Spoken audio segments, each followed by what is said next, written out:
Hello, this is Afro Coders Hub. We have come to you with a SQL for MySQL Workbench. In the previous video, we have gone through the installation process. In this video, we'll be looking at all the various data types that we use in database, also in MySQL Workbench, and also the create command, the update command, and the delete command. So first off, let's start by defining what data types are. Data types define the type of data that can be stored in each column of a table. Data types specify the format of the data. So now let's go ahead and see all the different types of data types there are. Almost all of the data types that there are in a database.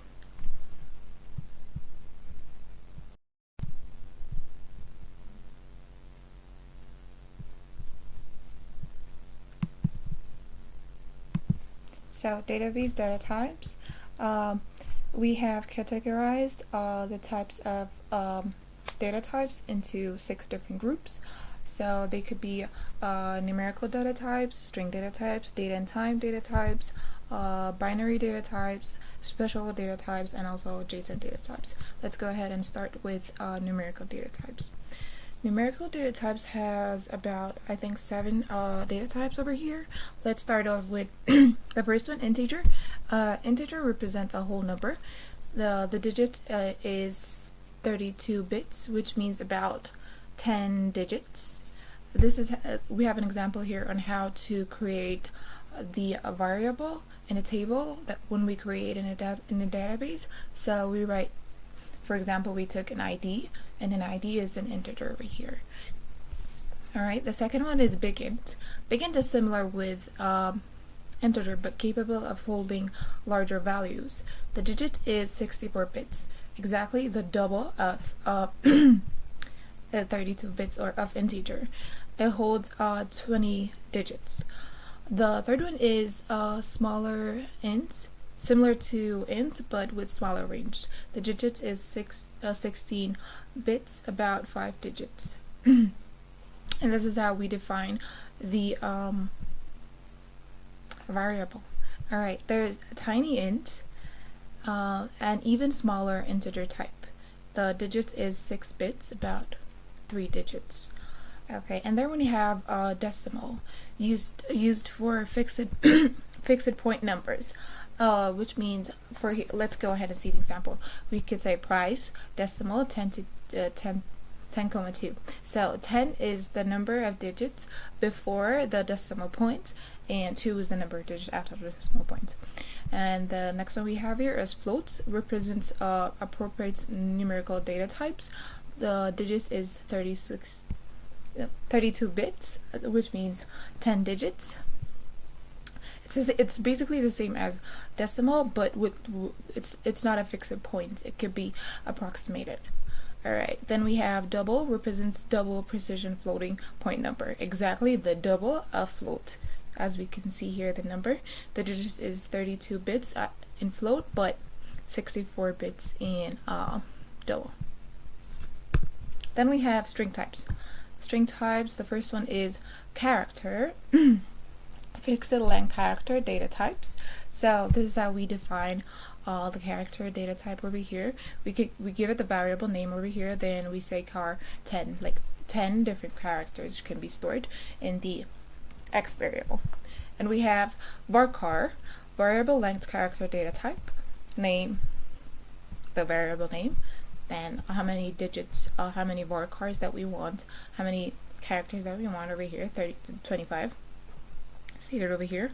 The next one is text, used for longer pieces of textual data.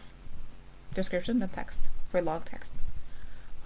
We have enum over here. Enum represents a set of predefined values that a column can obtain. But when we use it, we could only use one value for the usage. And this is how we define it. Options, and we have option 1, 2, and 3. Then we have sets. Sets is similar to enum but allows multiple selections. So when we select it, when we use it, we can select almost all of it. And we use comma to define it over here. Also when we use it, we use comma, but without the parentheses. And third, we have the date and time categories. Here there's date, stores date values, simple. Then we have time, stores the time value. The variable is tm and the time is the data type. And we have time date, stores both date and time together. It's time date. Timestamp represents a specific point in time. I timestamp, or we could say now, the exact moment right now. And year used for year values. Alright. Next category is binary types.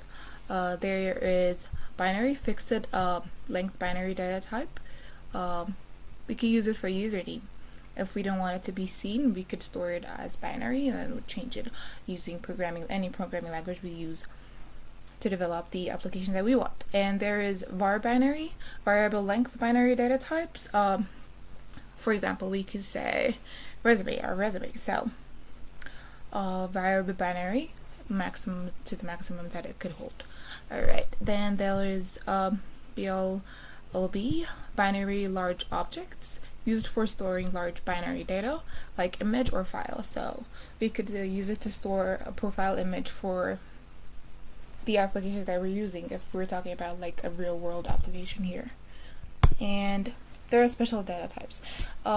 This ones we usually do not use, but it depends on what kind of application or what's the purpose of which you are using these databases and so on. So there is geometry, point, line strength, and also polygon. Geometry stores special data types like points, line, polygon, like the name itself. And there's points represents a point in a two-dimensional space, mostly used in addresses of specific place. Also, line strings represents a sequence of points. Yeah. And we have polygons, represents a closed shape defined by a sequence of points. Then we have a JSON data type. It's also one of the categories here. Is used for storing a JSON file, JSON data, JavaScript object notation. Like it could store like different details of that specific database, like a whole bunch of its own. Alright, and there's the last one is a Boolean data type. Boolean data type, we could not classify it because it could be because as inputs we take in string, but as output, like when we display it on a table, it's actually an integer. So it has its own data type. So Boolean is a data type that represents two possible values. Either it's true or false. And when we input true, the value that it stores in our database is 1. And exactly the opposite, when we input false, it gives us 0. It stores logical operations in database. So we could see like it fits an employee table, and we could check if the employee is active or not using a Boolean data type. So let's go ahead and go through our MySQL Workbench and see a bunch of these commands. Let's create, let's update, let's create a table, and use some of the major data types that we listed right now and try to go through it. Alright.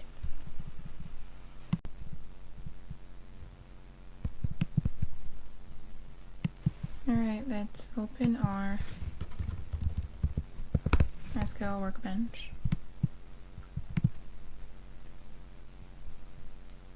Let's connect to the root.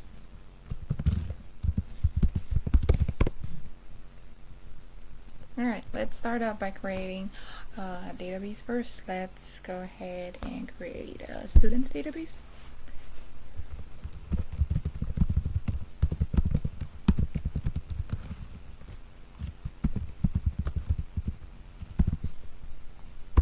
Let's run it.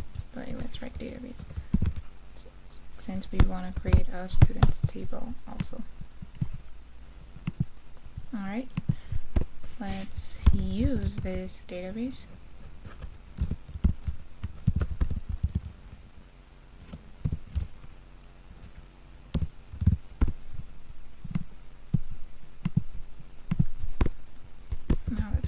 table.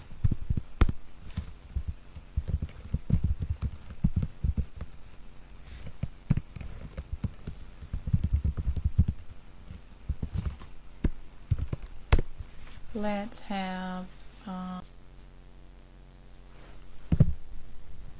alright, let's go ahead and give it the first variable to be an ID for integer character, auto increment. It could increment automatically. A primary data, a unique identifier, primary key. The next data type will be float for GPA.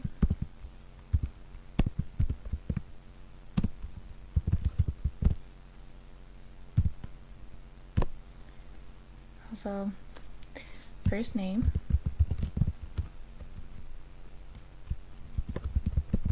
You can't write. You can't have a space between the variable names. So we just use underscores to connect the two words. It's a varchar. It's a string.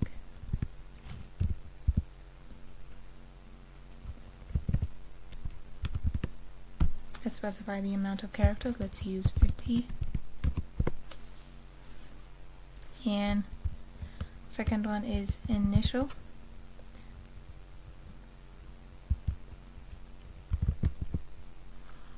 For the middle name, car, just one.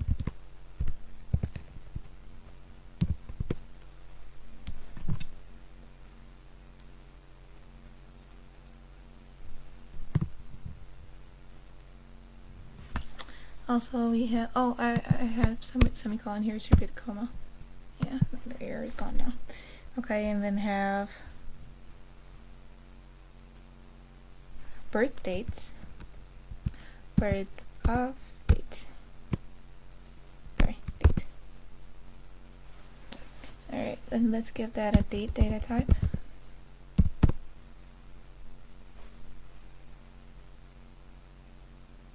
And the enrollment status.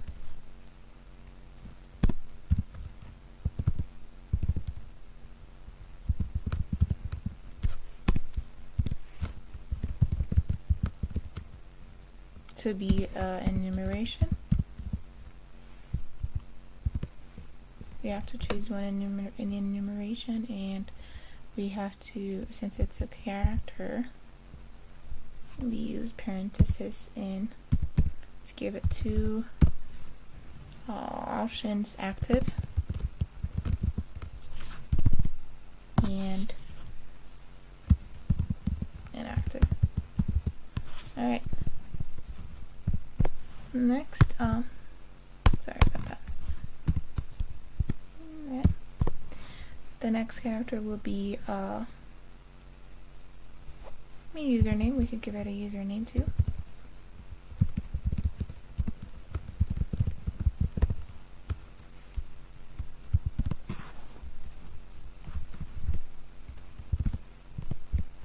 Last one will be a boolean, whether the student is a senior or not. It checks whether it is.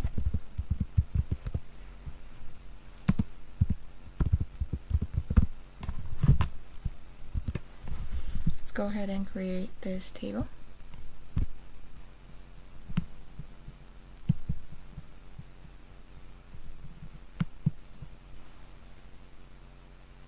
What did I do? Oh, I wrote date wrong. There you go. Spelling mistake. Yeah. Table successfully created. Now let's go ahead and insert that data into the table that we have created. Insert into tables, the table name. We have sequence. We have ID. We have GPA.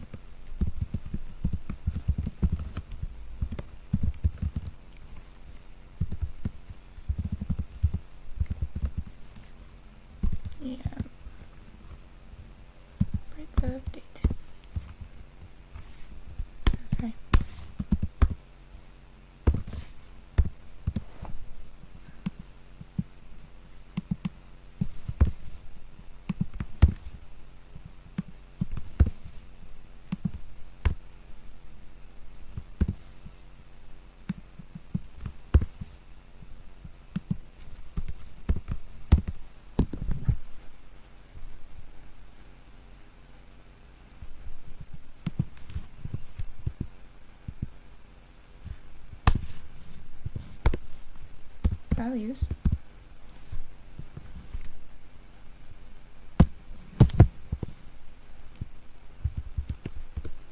And for our ID, it's an integer, so we don't need any parentheses, so let's just write. No, ID, it will give it its auto increment, so it'll give it itself, so we don't have to write it down. The second one is GPA. Let's give it a 3.75. And the next one is first name. Let's say we have to use a parenthesis here. John.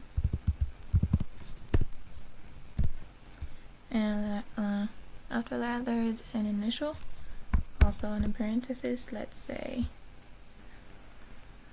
J. Okay.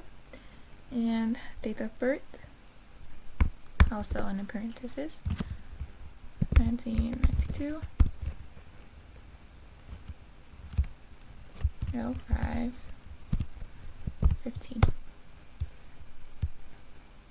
And we have enrollment status in a quotation. Let's say active. Username Johnny. And is it a senior? If he's a senior, let's get rid of me. John is a senior.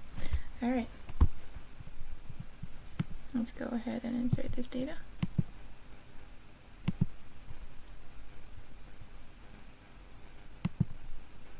It's because we don't have to write ID. Yeah, correctly inserted. Because ID is auto incremented. It gives it the ID number itself, and it increments it after that. All right. So let's go ahead and see the data. Select all from students.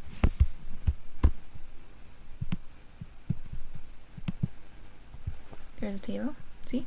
And here, right over here, Boolean, see? As inputs, although we took a string, true, it gives us a single binary digit as a single integer as an output. Alright, so let's go ahead and use the update command over here. Let's update, what do we say? Like a single column. We can't update its ID, it's primary. So let's update like two things. Let's update the GPA, also the enrollment status. So let's write update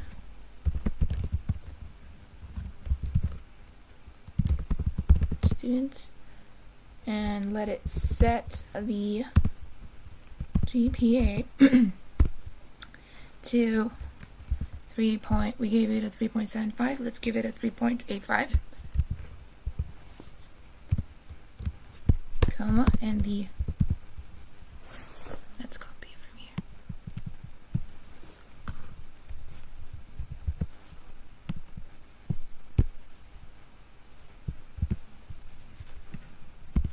Since it's a string of parentheses, inactive. And we should state a condition here. That's where let this update be conducted when the ID is equals to 1.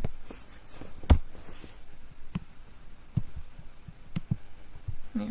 Let's go ahead and see the table. We could select this and run this again, and we'll see that it was 3.78 the GPA at first. It was 3.75 at first, and now it's 3.78. It was inactive, the enrollment, but now it's inactive. It was active before. So there you go. We have the updates here. And let's go ahead and delete this row. Let's say delete from the student table, where this is the filtering. It gives us the filtering option where the ID is equals to 1. Let's go ahead and run this.